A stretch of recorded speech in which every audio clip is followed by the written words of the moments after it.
about to come out into flower, and it's covered in little purple flowers which are so exotic when you look at them closely. And just now it does look a bit spiky, but it's going to open up into this beautiful purple spiky fuzz. And these practically grow wild in your garden, little Canterbury bells, and they are just so delicate and very easy to pick, and they last beautifully. It's really nice to find them in corners of your garden. They come in purple.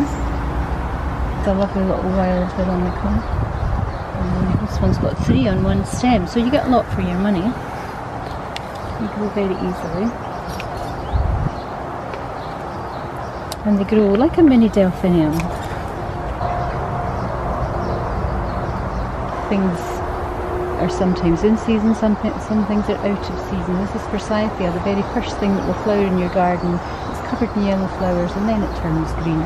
Geranium will grow profusely. And this one is a lovely bright burst of sunshine.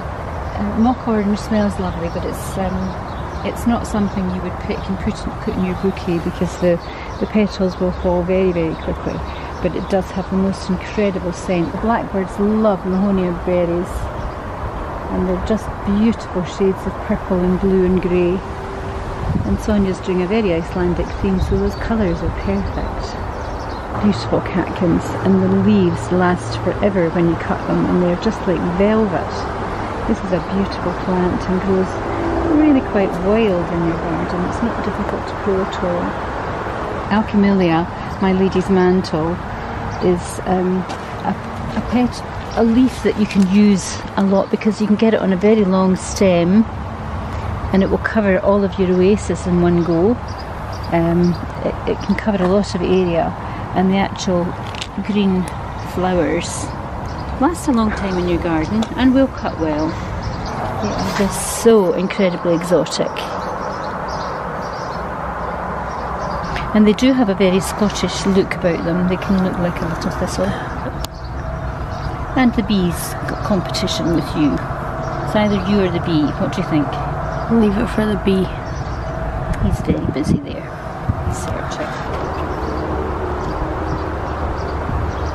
Sonia's wedding bouquet is going to look nothing like this finished object, but I've just gone round the garden picking flowers which I like the look of, and which kind of represent what she's finally going to have.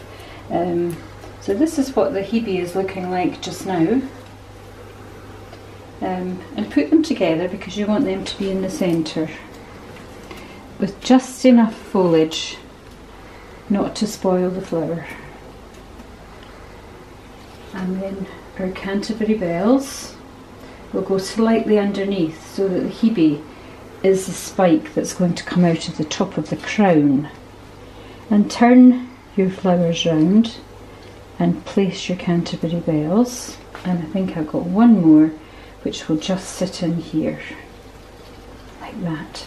Stripping the foliage as you go, because when that goes into water it will be smelly and discolour. Now that's already looking really, really lovely. And then we take our lovely willow. Actually I'm not. I'm going to change my mind, which you're allowed to do, and I'm going to put the Alchemilia in here, because Sonia wants something quite frothy like that, but not this. And place that in, so you can still see the hebe and you can still see the Canterbury bells coming through delicately. People have to look, people have to see things of interest whenever you do a flower arrangement. And this sits really nicely underneath and lets the flowers poke through. And keep playing with it till you get it to look just the way you want it. How lovely is that already? Then we can take our willow and put it further down,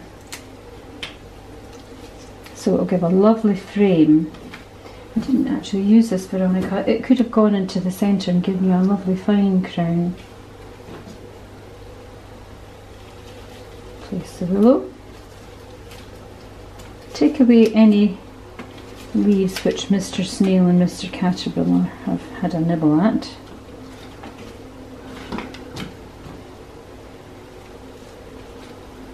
And there you have a very simple little posy,